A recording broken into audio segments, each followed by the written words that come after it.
It's soccer season here on the SFBN, the only network covering boys and girls soccer around the state of Pennsylvania. We've got a great show for you tonight. Stay tuned on In the Goal.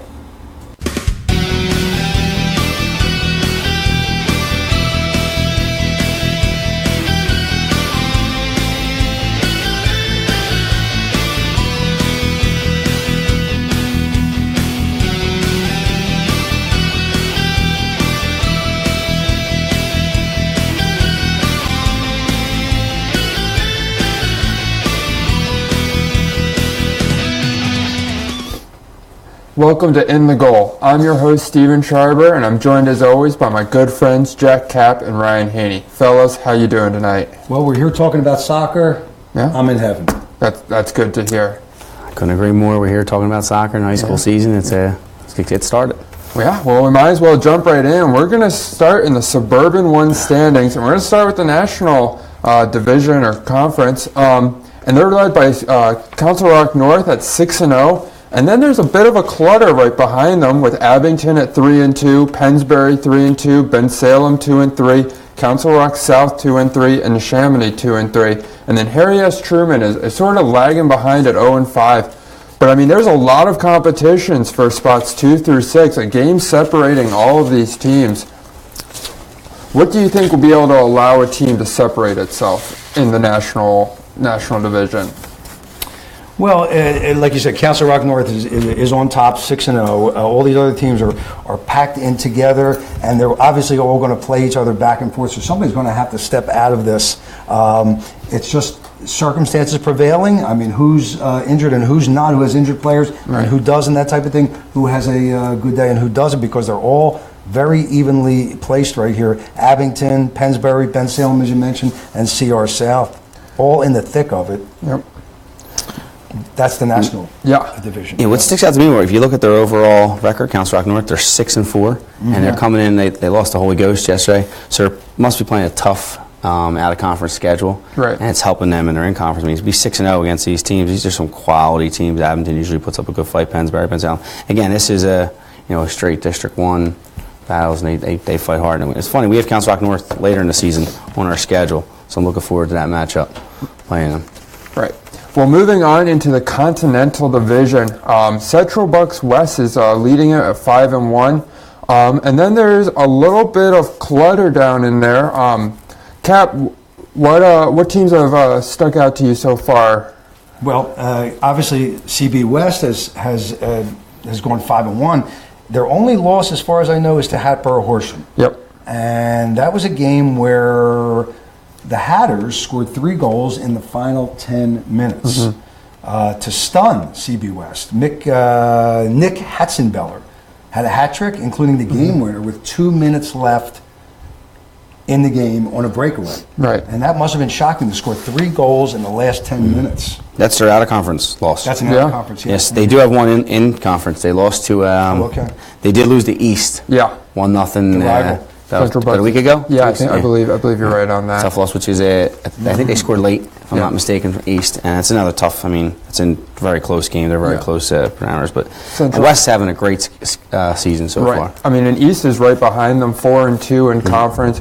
North Penn is 4-1. So I mean, there's a lot of clutter at the top, and then there's a little bit of a gap once you get past those 3 teams. Souderton's 2-3, William Tennant's 2-3. So they're squarely facing off for the top 4 position, and CB South and Penridge bringing up the back. CB South 1-5, Penridge 1-4. Yes. So they're having a tough season. Both of them are having a tough season. I mean, conference games can always bring out the best in a team, so we'd like to see if they'd be able to get more wins in conference. But right now, it's been a tough season in conference. Yeah, just 1 win apiece for Central Bucks South and Penridge, and you said bringing up the rear in that division. Yeah. Well, moving on to the American division, Upper Dublin 6-1, leading the way. But as we mentioned earlier, Hatboro Horsham, a tough team. They're 5-2 in their division, followed by Plymouth White Marsh at 4-2, and Wissahickon at 4-2. So Springfield 3-2, and then there's a bit of a fall off at the end of the conference. Cheltenham 2-5, Quakertown 1-4, Upper Moreland 0-7. Right. Tough when you don't have any wins in conference, but What about Upper Dublin has made them so strong this year? Well, we talked about them last week. There was a little bit of a log jam up at the top there, Right. And it kind of filtered out a little bit. So Upper Dublin stayed on top.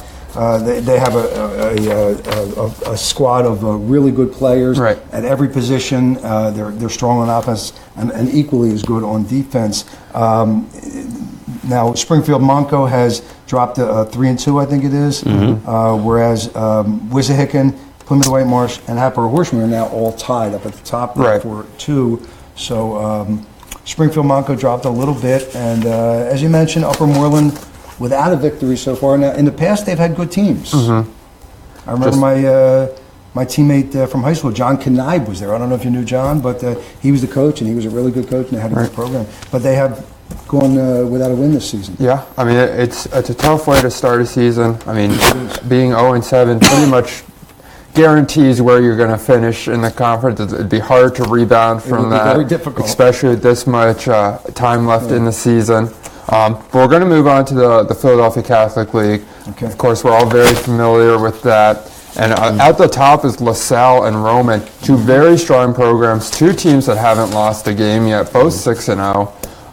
Archbishop Ward bringing up right behind them, 5-1. Father Judge, 4-2. We move into Archbishop Ryan, 3-2-1. Yeah. And then you're followed by St. Joe's Prep, Bonner and Prendy, Cardinal O'Hara bring it up with, I mean, not quite out of it, but would have a tough road to get close to the top of the division. What has made LaSalle and Roman just so tough this season? They're led by some seniors. Right. They're led by leadership, and LaSalle is starting a senior load team. They're very fast. They pressure a lot. Where LaSalle is more of spread out throughout their players, their strengths. Roman is their guy up top, Jared Dillon, and then the rest of those guys fall behind him, find his leadership, and he's leading them in scoring. So it's two different types of styles of play that they play, and they're being led now. We have seen LaSalle already. LaSalle took a whooping to us personally, 5-0, but we haven't seen Roman yet, but I have seen Roman play twice this year. And again, the kid up top is very strong. So when they meet each other, I'd be curious to see how each team changes and adapts to each other's styles and see who can come out on top. But it does look like them two are going to run away. And Wood's not far behind. Wood took a tough one, lost to LaSalle. Yeah. So Wood is a strong team. So we'll see how things. And I mean, they're still 5-1 in the division. So I mean, it's not. I mean, that's one game back. It's not. It's not like. Yeah. No, they're right in the thick of it. I had every intention of seeing the Roman Judge game because it was scheduled according to the newspaper, in mid-afternoon. So I went over there, but the game was at 7 o'clock. So I was unable to attend. Roman did win 4-0, Yes. from what I heard. I was there. You were there. I was there. I caught that game. It's a game. Jared Dillon, he had 2 goals. He had their first 2. Went nice together. But Roman played very well that night. And they're looking like them two when they clash could be for first place, first seedings for playoffs. I mean, it looks like a talented division, up and down. A couple of teams are starting to lag behind. Lansdale Catholics 1-4-1, Archbishop Carroll's 1-5, Bishop McDevitt's 1-5, and then Conwell Egan's 0-6. Yeah. So they're bringing up the back of the conference. But it's, I mean, there looks like there's 6 or 7 teams in there that can really fight and really put up a good contest no matter who they're playing. Yeah, if you look at the scores, there are a lot of 1-goal scores. All the 1-goal game scores, dividing each game between whoever scores first. It's been very competitive. And we have big games coming up in PCL tomorrow night, I guess it is, right? Friday night, LaSalle versus Roman at Roman. The Prep at Judge, and you guys at Bonner Prendy. Which I always have a hard time saying, but Monsignor Bonner, So 3-night games tomorrow. Yeah, should be a big night for the division. Should divide things up a little bit, separate some things. Yeah.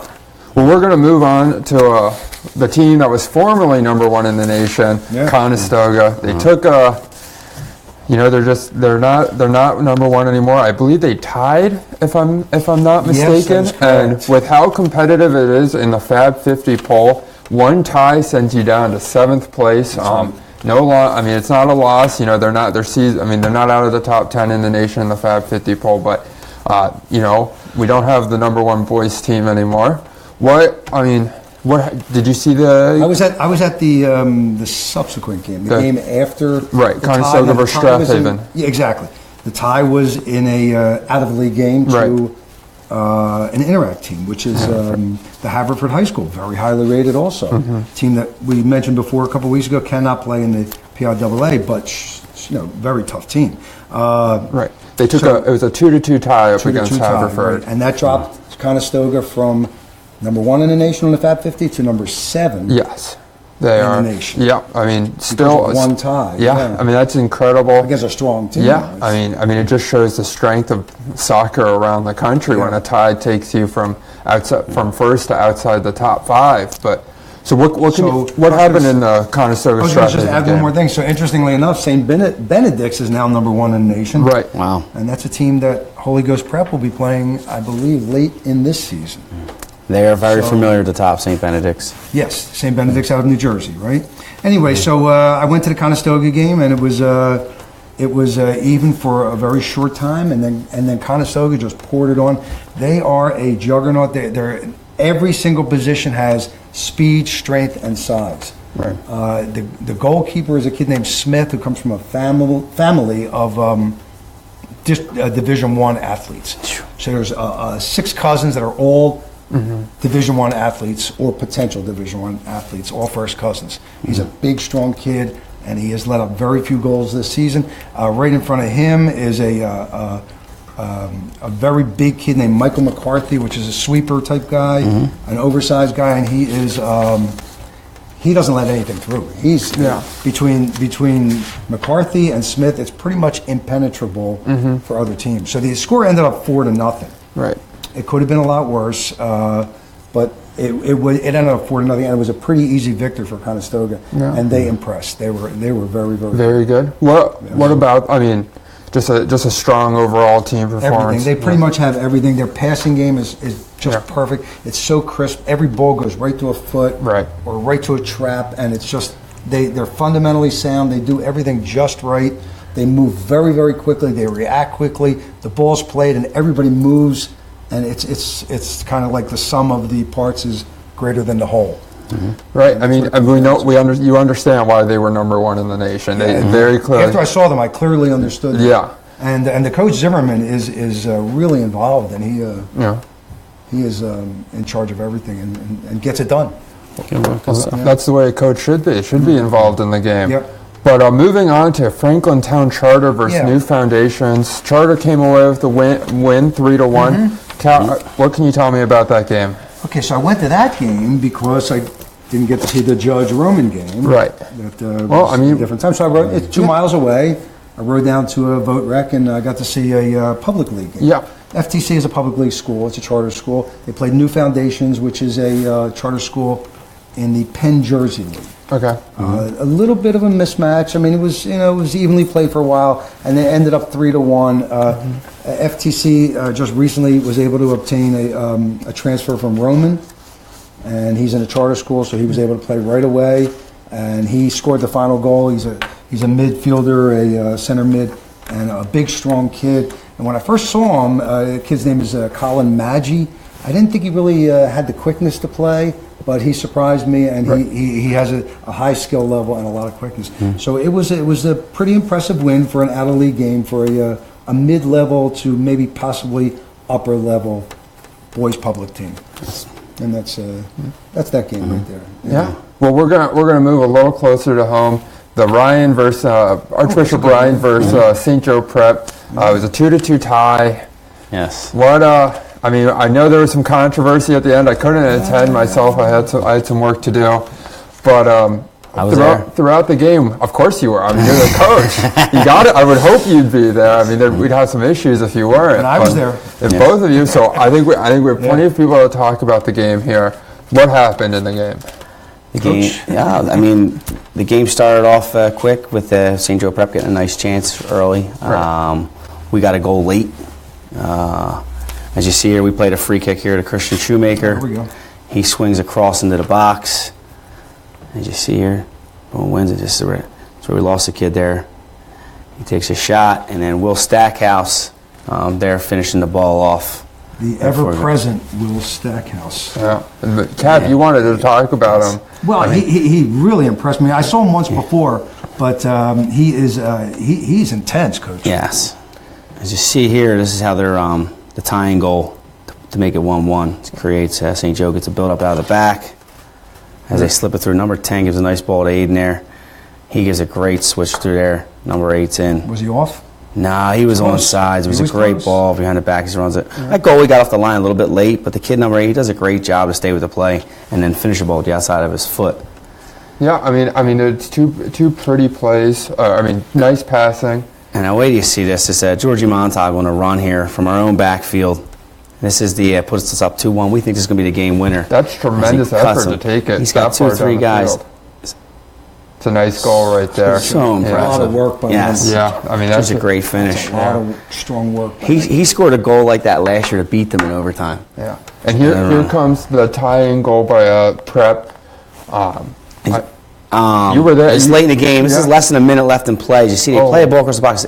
Number 7 gives a great fake there as the ball rolls through, and then the ball just has eyes and just slides into the corner. Yeah, I mean that's a pretty final goal right there. It surprised me, that goal, and it came very late in the game. I mean, I was there. They shut the game clock off as we talked about before the show. Why do they shut the game clock off? So in the Catholic League, we've always had this tradition where the refs held the clocks. When we did join the PIAA, we decided that we don't have enough personnel to operate the clocks, and not a lot of the teams in the league have clocks, have scoreboards like we are fortunate enough at Archbishop Ryan to have. So we still keep it. We bring it down to 2 minutes, and then the refs take over the clock. So it's the official clock is held on the field by the referees. Just a decision that the league kind of sticks by right now. To be fair to all the teams. I mean, it's fairly simple in soccer for a clock keeper to know when to stop and start. Yeah. I mean, it's stop and it's start. Yeah. Okay. And it doesn't happen that often. No. There's only 5 or 6 times you can stop a clock in a high school game. But nevertheless, that's how you do it. So when it got to 2 minutes, of course, I didn't know how much time was left exactly. It felt to me like a minute and 50 seconds got off the clock. I guess I was wrong. They said he said 36 seconds left, I think, on the clock. So We it play felt like less, but whatever the case may be, he scored it. At that point, the clock stops, and then it goes into overtime when nobody scored.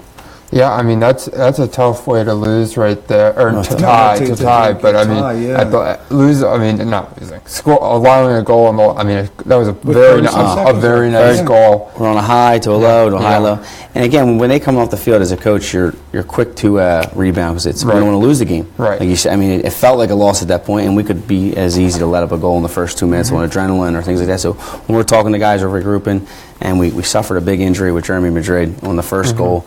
So we replaced him for the whole second half in the midfield. Concussion, right? Oh, he was there, That's tough to lose one of your starters. Choice, if somebody gets hit in the head, it's concussions are scary. There's a protocol. That game, it was. I was drained after the game. I can't. Our players were. Yeah, it was very intense. A lot of good plays. Both teams created a lot of good chances. I know you heard some things and saw some things. And we're going to talk about that in just a minute. But the game ended in double overtime. Just to clarify, it was a double overtime tie, 2 10-minute overtimes. It's a golden goal. If somebody had scored, the game would have been over. Nobody scored, and in regular season there are no PKs to end the game. So it ends in a tie, unfortunately. It's kind of like kissing your little sister, like they used to say, but that's the way it goes. So both teams walk away with neither a victory or a loss. Well, Kapp, you were at the game, and you were sitting right behind Ryan, listening to some things that he was saying, and you wrote them down. And just to inform some of our viewers on, some language that coaches use. Obviously, all the good language. Coach speak. Which, I mean, just give us a couple of the phrases, and Ryan, tell us what they mean. Look, to most soccer people and people who play the game and people who coach the game, this is normal language. But to the average fan or maybe someone who's listening in on our broadcast here or a show might not get. So certain terminologies, like, for example, great step. So I'm going to pass it to you. So I'll say it, and then what does that mean? So when I'm saying great step, we're defending at the time. They play a ball in, and as a defender, the first rule in defense is someone needs to get on the ball. So I will say step. Someone needs to pressure the guy with the ball. So I want you to step hard and close that guy down and take away his time and space with the ball. So when we're doing that, we're putting him under pressure, and we're stepping. Great step. Is contain a synonym, or is that different? So if we're containing and we're all under pressure where there's no help defense behind you, maybe you would be off them a little bit to make sure he doesn't get behind you where then he can go to goal right So away. it's different than a yeah, step so if I'm stepping hard, I'm trying to win the ball. So when you say these words, the kids know what you're saying. Yes. I mean, If because not- they're soccer kids, but also because you Practice. yeah. A lot, yeah, I mean, Okay. you'll so see let's- some of these ones you go down, and some of these they repeat you throughout the see some game. of them, Yes, yeah. I repeat Here's them a one lot. that you repeat a lot, and it's you listen to it and it sounds so obvious, but do the work. Yes, do the work. And the Can we kids, just say hustle? yes, Is that it? some choose I mean, hustle, but that night do I the was work. choosing the phrase do the work, and the kids Right. noticed it, and we talked about it the next day. And They hear you. Yeah. They hear you. Yeah. And they liked that one. I mean, they responded well to that do the work. I thought that we did the work defensively, and we wanted to high pressure them. They like to play out of the back, so we wanted to step. Do the work a lot was our outside midfielders when you were there. If the ball went to an outside back, our outside mid was pressuring quick. Right. And he was exhausted, and we were switching our outside mids a few times, but Evan Kirby did an unbelievable job on the right flank, pressuring that back, and we wanted to take away his time and space to put that pass into the midfielder where they were able to work up the field.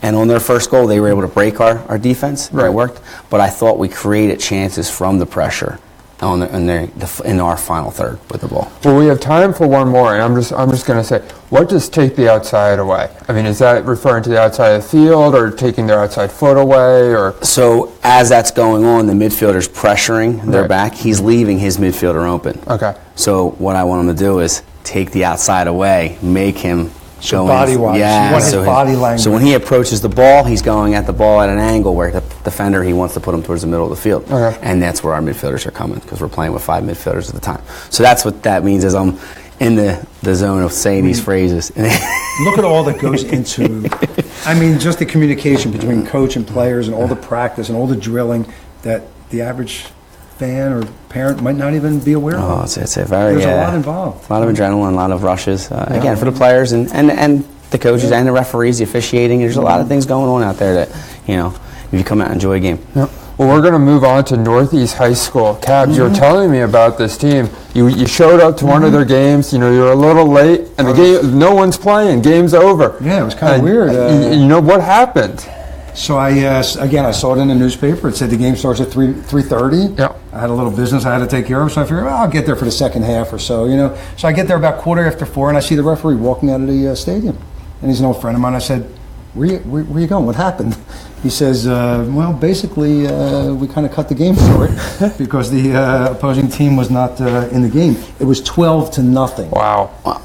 Like early in the second half, 12-0. I mean, that's an impressive span over like 3 or 4 games right there. What about Wow. Northeast makes them Okay, so so- dynamic? So instead of actually getting down to the field and seeing the game, Right. I figured, let me talk to some of the kids, because I recognize some of the guys. I recognize them from previous games and so on. And I got to speak to, I spoke mostly to Ibrahim, I'm sorry. Yep. Amr Ibrahim, he's from Egypt. Yeah. Very well spoken, very intelligent young man. Alejandro Giraldo is a Colombian. I also spoke with Fathi El Haddadi. So the Egyptian. theme I'm The getting theme we're from getting you right here now is it's a very diverse This team. is maybe the most multinational, diverse team I've ever encountered. 10 languages are spoken on this team. Really? Wow. 10 languages, including Arabic, Portuguese, Spanish, Fanti Twi, Albanian, Farsi, Urdu, and Uzbeki.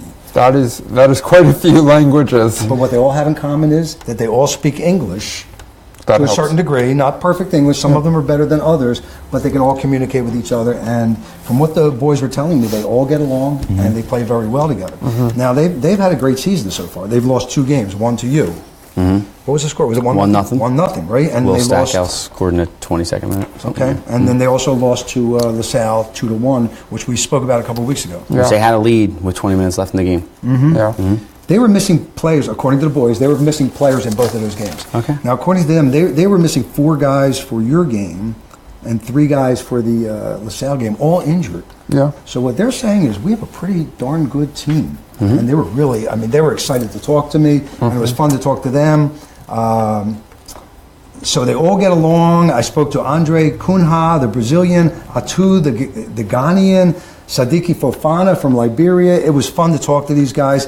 And a couple of them are really good students, and they've only been here 3 or 4 years, and they picked up the language. Alejandro Giraldo is probably heading to either Drexel, Penn, or Northwestern. Wow. That's pretty impressive. That's a pretty gosh darn good list of schools right there. I was very impressed by him, and it was fun talking to these kids. They're real bright, and they have some size, and we spoke about them before, but I think they're going to make a lot of noise as we go down the road. They have three consecutive public league championships, and probably heading into that arena again. A lot of credit goes to the coach bringing these diverse kids around together each year, and to be competitive at the same time, year in and year out for the last 4 years. Like you're saying, That's right. Again, they're very talented. When we shook their hands, I said, I don't want to play Northeast again.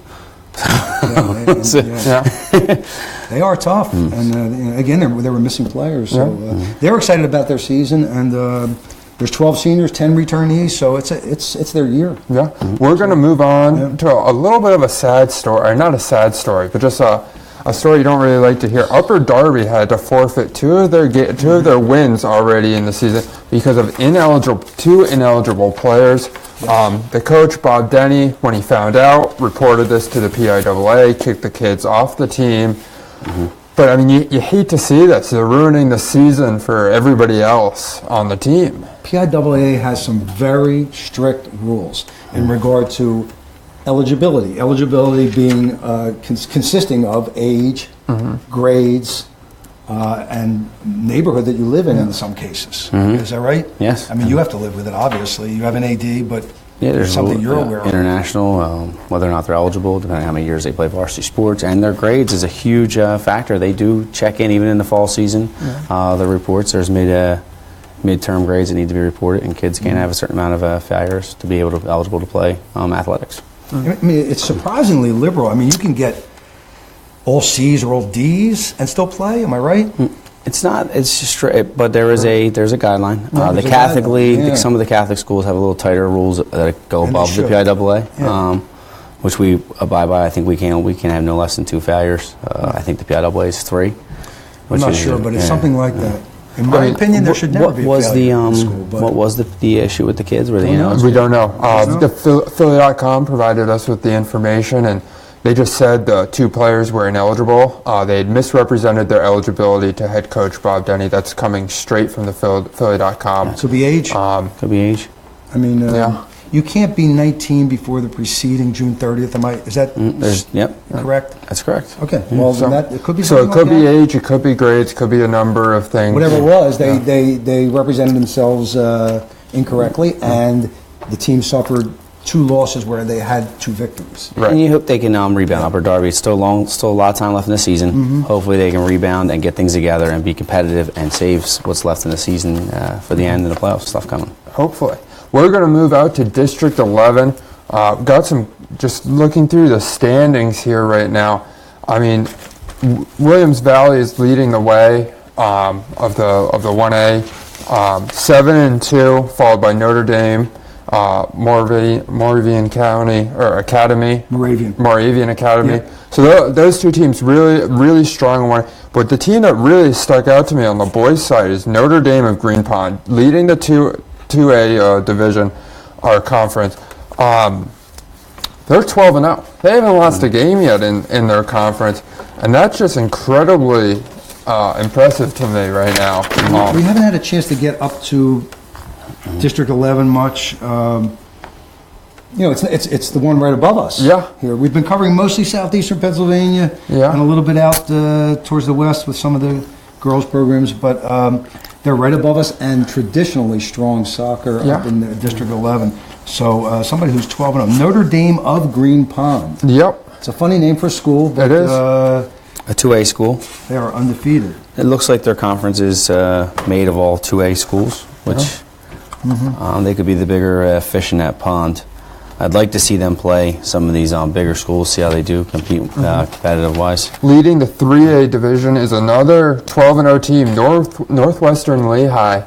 I mean, District 11 just has strong teams leading the 2A and the 3A, and leading the 4A is Parkland at 10-1. So another strong, just strong teams out leading the way in District 11. Parkland traditionally has great sports teams in every sport. I know they're very good in basketball. I remember reffing them in a very big state playoff soccer game. Same with Emmaus. And as I go down the list, I recognize some of these names, Freedom and so on. William Allen is right in the middle of Allentown. And Louis Deeroff, which is 0-9, surprisingly, that's also in the middle of Allentown. It's another public school up there. That's a surprise right there. But Deeroff generally has good sports programs. I'm a little, as I say, surprised to see that. So that's District 11. That's the boys' side. Yeah, and now we're going to move into the Pennsylvania Soccer Coaches Association, Paul. Just their top 10 for the week. And there's been a lot of change in this tournament, a lot of movement within the top 10, and 2 teams breaking in. Conestoga still leads the way in first. Peters Township has moved up from 5th to 2nd. Erie Cathedral Prep is moved up from 6th to 3rd. Episcopal, which wasn't even an honorable mention, it was completely not ranked, has moved into 4th. LaSalle has dropped from 2nd to 5th. Parkland is sitting at 6th. They were at 4th last week. Ephrata was an honorable mention. They're sitting at 7th. Holy Ghost Prep is sitting at 8. Gettysburg is Gettysburg is sitting at 9, and State College is sitting at 10. All 3 of those teams stayed put from last week. So I mean, it's a lot of moving within the top 10, and then also 2 teams breaking into the top 10. Yes, I'm surprised to see LaSalle dropping from 2 to 5. Is that they didn't lose a game? These other teams must be strong. Must have jumped in. Again, it was the first week so this is only the second week of the rankings. They do this for a couple of weeks and then they stop. This is a coach's poll. Yes, this is a coach's poll. Do you get the vote in this? I do not get the vote in this. How does it work? I believe, I'm not really sure, but I believe it comes out from the State Coach Association. There's a board of coaches that represent each league. I know we have representation from our league in it. So, again, it's all hearsay until we. It's good for us and for the coaches to talk and for the schools to get a little notoriety. But when it comes down to them state playoffs, is what separates the. I mean, polls are not always accurate, as we know in politics, obviously. But CB West dropped out of there, huh? Yeah, CB West, they're the first honorable mention. Wow. So Conestoga's still on top. Conestoga's still on top. Even after that tie. Yeah. And you mentioned Episcopal. Episcopal, obviously, again, Interact School. Yep. Great soccer team, can't play in the PIAA. Right, but they're moving in. We're going to take a quick commercial break. We will return a couple seconds with some girls soccer from around the state of Pennsylvania. Stay tuned for that. Hi, I'm Tommy Green, former pitcher for the Philadelphia Phillies. When I was in high school, it was very important to me to show scouts what I could do. My friends at Payroll Service Solutions are huge supporters of high school sports and the Sports Fan Base Network. If you're a small to medium-sized business in need of a payroll company, contact Payroll Service Solutions. Not only will they take care of you, they will continue to support the community. For more information, contact Payroll Service Solutions at 215-624-0922 or 866-PAY-EASY.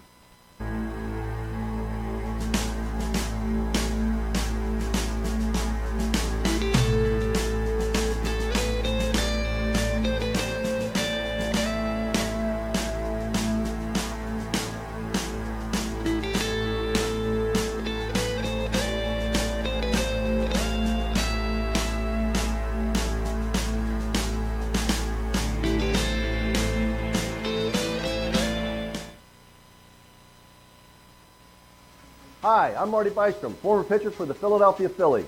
In my experience in Major League Baseball, I know how important it is for high school athletes to gain exposure. My friends at Payroll Service Solutions are huge supporters of high school sports and the Sports Fan Base Network. If you are a small to medium-sized business in need of a payroll company, contact Payroll Service Solutions. Not only will they take care of you, they will continue to support the community. For more information, contact Payroll Service Solutions at 215-624-0922 or 866-PAY-EASY.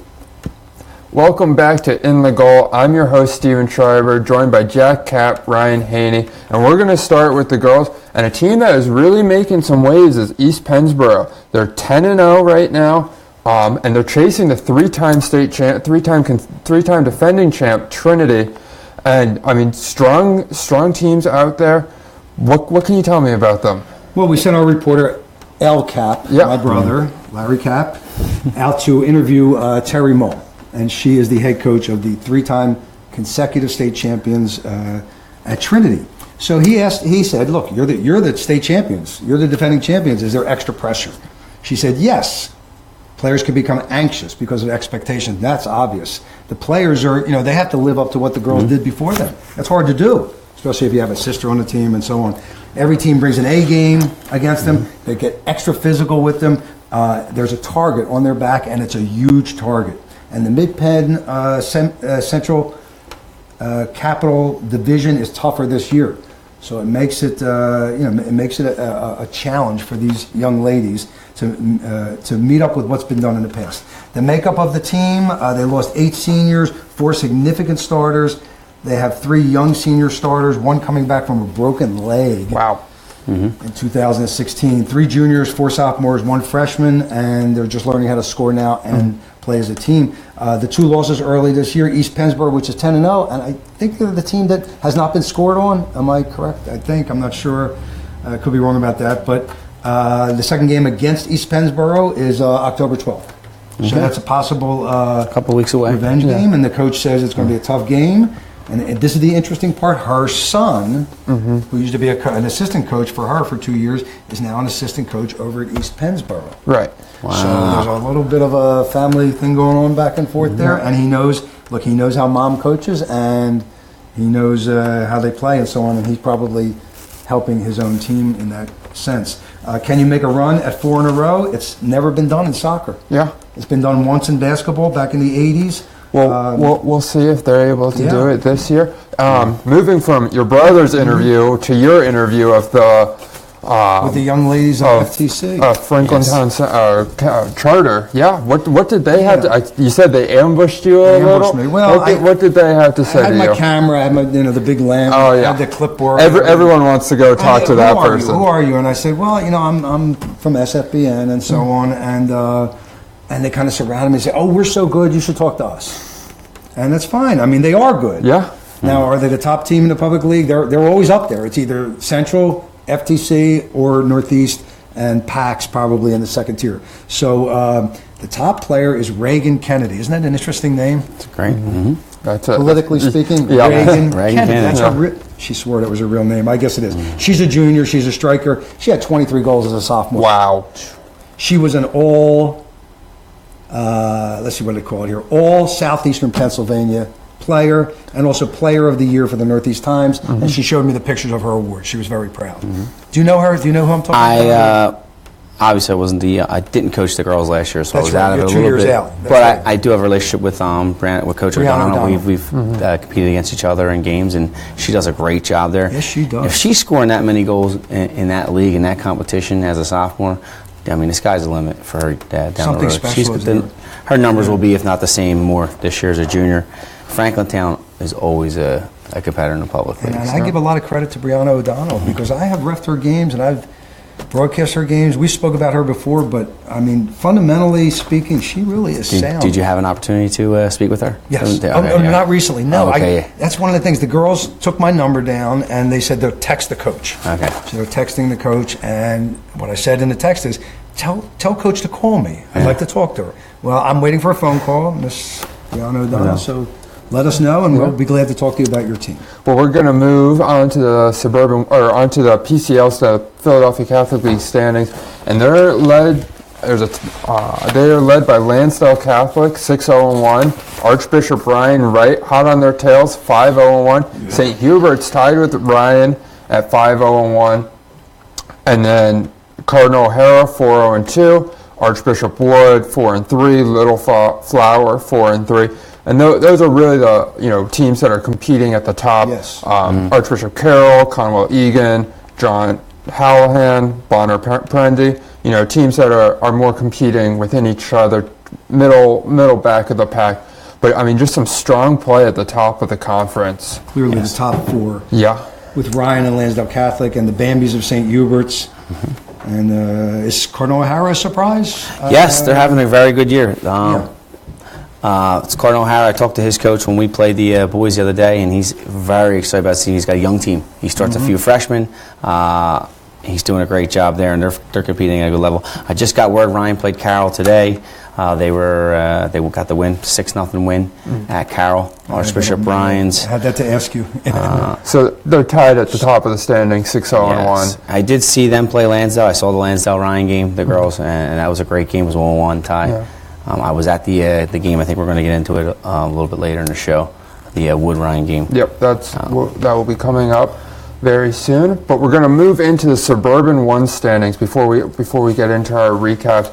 And the National Division is led by Council Rock South, 7-0, followed by Pennsbury, 4-1, Council Rock North, right after there, 3-3-1, Neshaminy, 3-2-1. And those are, I mean, Council Rock South seems to have a very strong lead on top of the division, but there are teams that are competing second, third, trying to make some hay in the division. Moving on to the Continental, that's just strangle a tie. Like, there are 4 teams with 3 wins in that conference, if I wrote it down correctly. Central Buck South. Central Buck South, 3-1-1. Penridge, 3-1-1. Souderton, 3-2. William Tennant, 3-2. So a lot of teams at the top trying to separate themselves, but unable to so far this season. And then we move into the American Division. Upper Dublin leading the way, 7-0. Plymouth Whitemarsh right behind them with Quakertown at 5-1. Hatboro Horsham is 3-3. And those are, I mean, the top 3 have separated themselves from the rest of the division. It kind of falls off after that. Yeah. So, I mean, there's some strong play in the National and the American at the top, while the Continental is more of a dogfight for the top positions. It does appear that way. Council Rock South took down Pennsbury 2-0. Julie Roth scored with 81 seconds into the game. Yeah. So it's another one of those second minute type scores that kind of sets the tone for a game. 2-0 was the final. CR South over Pennsbury. That was a few days ago. Yeah. So the day before that, Upper Dublin took down Abington. 1-0. So, yeah. just some great play at the top, and I mean, it's just some great play all around. And now we're gonna move back into the Ryan Wood game. It was a 2-0 win by Ryan, if I'm correct on that. That's right. That's correct. It was Monday. It was Monday. Yeah, big game. We talked about that a lot last week, and it's the last 8 Catholic League championships have been decided between those 2 teams. Right. Ryan fought hard with Wood, got a goal in the second half, maybe with about 25 minutes left by Maddie Taylor. She scored a great individual goal. She slotted it home. And then the pressure was on, and Wood, they caught Wood on a clear, and Gianna Costanza scored the second goal with about 10 minutes left. Ryan really took control of the game in the second half with shots, with pressure, and creating chances. Wood had a tough time getting out of their backfield in the second half. It was a great game. Girls played well. They could meet again, and we could see a different result. They could play each other 10 times, and one could win 5, one could win 5. Right. So, always a highly competitive environment when those 2 get together. Yeah, I'm sure the game plan for Wood will change to counter what Ryan did in this game. Ryan right now is thinking about their Monday night battle. They play Hubert's on Monday night at Archbishop Ryan at 7 o'clock. So I know they're looking forward to that game. So it's something to keep. Yeah. Should be a good contest, and I believe we're going to move into District 11 now. Just looking at the girls' side now, the 1A leading the 1A conference or division is Minersville at 9-2, followed by Notre Dame at 6-2, and Williams Valley actually at 8-2. So some strong play at the 1A level. The 2A level, 2 very strong teams at the top. Palisades 12-0, Northwestern Lehigh 11-1, and then followed right behind them Pine Grove 9-3 and Salisbury 8-3. So I mean, strong play at the top, and those 4 teams have separated themselves from the rest of the division. Moving on into 3A, Blue Mountain has sort of separated itself a little. I mean, Blue Mountain is 9-2, Pottsville is 8-4. Those are the 2 top teams right now in the 3A level. And Parkland has just completely separated itself at 4A, sitting at 11-0. Teams right behind it, Pocono Mountain East 8-3, Easton 8-2, Northampton 7-3. But Parkland would have to suffer quite a few losses to really they're 11-0 to be taken down. I remember them from a few years ago. They're having a great Very season. good. Yeah. So there's some strong play up in District 11, both on the boys and girls side. And I skipped this by accident, and I don't know how I could skip this. Norwin, the team we were talking about, their goalie, they had outscored opponents 30-somewhat to nothing in 4 games. And, it's unsolvable, and they finally lost. Norwin lost. Yeah, they, as of right now, they are still number 1 in the Fab 50 poll. Probably not for long. Probably not for long. We saw what a tie did to Conestoga.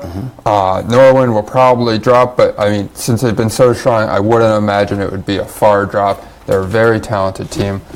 Who did they lose to? They Kapp? lost to a team called Penn Trafford, which I don't know anything about. They're the Lady Warriors. They're now considered right up with Norwin. Right. I read some of the newspapers out in that area there. So then the game was a 1-0 game. It was just a couple days ago. Yeah, and they were stunned. They were shocked, and that's what the article said. The Norwin girls were shocked by that. Yeah. But look, it's tough to go undefeated for a season. Yeah, it is. And as we mentioned, I think it was either last week or the week before, people are going to see you're number 1 in the nation, and they're going to wake up, they're going to sleep a little better the night before, they're going to practice a little harder the days before. Target on the back, as Coach of Trinity said. Great situation to be in as a coach. It's a good speech. You have a good locker room. Yeah, Sure. I am sure. And now it's tough to go undefeated. As we said, I coached an undefeated team one time, and then we finally did lose a late season, regular season type game, and I actually thought it was good for the kids. And I thought it was good for them, not because they had such big heads. Right. You see, Penn Trafford's no walk in the park either. They've won the last 2 of their they won 15 and 16 their league championships. They're also a team that met Wood in a state final a couple of years ago, and they did beat them 1-0. Okay. I had never heard of them. But So they have been in the state radar and the PIAA. I have heard of them. I'm not sure who they have this year, but they seem to be a competitive team. So it's not a bad team to lose to by any sense. Well, we're going to move on to the coaches poll, the rankings. And despite the loss, Norwin is still standing at first. And in the boys poll, we had a lot of movement throughout in the top 10 and teams coming in. Girls large school poll, no movement whatsoever. Outside of the 10th spot, Springford's at number 2, Conestoga number 3, Cumberland Valley 4, Peters Township 5, Moon 6, Parkland 7, Conestoga Valley 8, Manheim Township 9. Council Rock South making an appearance. In there. They were not ranked, and now they are number 10 in the state. As we talked about, they're leading the national division of the Suburban 1. So, just a very strong team. Did you say Conestoga and Conestoga Valley? Yes. Right? Yep. Conestoga? Conestoga's number 3, and Conestoga Valley is number 8. And they're in actually different districts. Yeah. So You would think they would be right next to each they're other, not. but they're not. No. Right. Conestoga Valley is District 3. Conestoga District 1. District 1, clearly. So, just strong. If you're on a Conestoga team on the girls' side right now, that you're playing some great soccer, or on the boys' side, you were number 1 in the nation. Keep your eye on that CR South girls team. They're moving up in the rankings. They're 7-0 in conference. They're now turning the corner. They're going to play everybody a second time, which is in a tough conference. If they can repeat their first half, they could go in as a district favorite in that ranking. Them and Conestoga could possibly be meeting in a district final, which would be a nice game to look forward to. Yeah, Hopefully we can cover that game. Yeah, that would be great. Yeah. We're going to take a quick break before our final thoughts. Stay tuned on In the Goal. All right.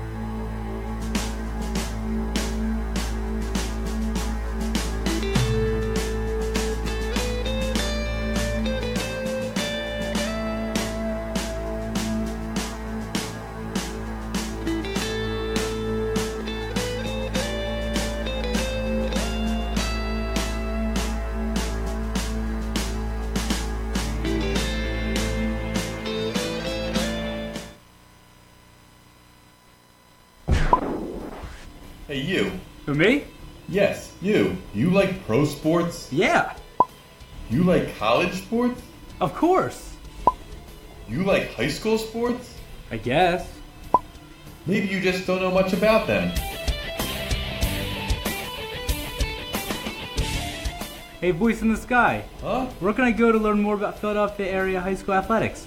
Just watch Varsity Voice every Wednesday on Facebook Live at 7 p.m.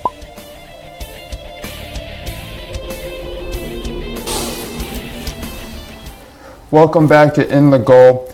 Fellas, what are your final thoughts? Well, we covered a lot of ground. Yeah. Clearly, we even got up into District 11 this week, and we saw two of our favorite teams, Conestoga, have a tie, and Norwin out in the Western District Take the loss. 7 take a loss. A little disappointing on both. We were kind of enjoying them being number one in the country. Yeah. But there are a lot of good games coming up, and I'm looking forward to attending a lot of those games. Yeah. Like Coach Sarah, Mr. Kapp said, we're looking forward to the rest of the season. Tomorrow's game, St. Joe's, LaSalle and Roman playing each other. I'm looking forward to see that result, see how they do from a I'd like to see that game. distance. I hope he played at Lighthouse. But I'm looking forward to that. The Catholic League, I know there's some teams hitting the injury bug, our team specifically. So keeping an eye on that to see how different players step up and things like that is where I'm at. And again, Yeah. Well, thanks again for having me. Thank you for joining us. Looking forward to next week. Yeah. Remember, folks, you can catch us on the iTunes store now. We are a podcast also, so you can catch us there. You can catch us there. You can catch Varsity Voice here on the SFBN or on YouTube. You can also catch a great show. Got some great folks on this show, In the Trenches, football show every Monday. Varsity Voice, I forgot to mention, it's every Wednesday. So we got some great shows here on the SFBN, and you can catch, not only our shows, but on the sfbn.com. You can catch information, articles written by Jack here. He does a great job writing these articles. For Jack Kapp, Ryan Haney, I'm Stephen Schreiber. Have a great night.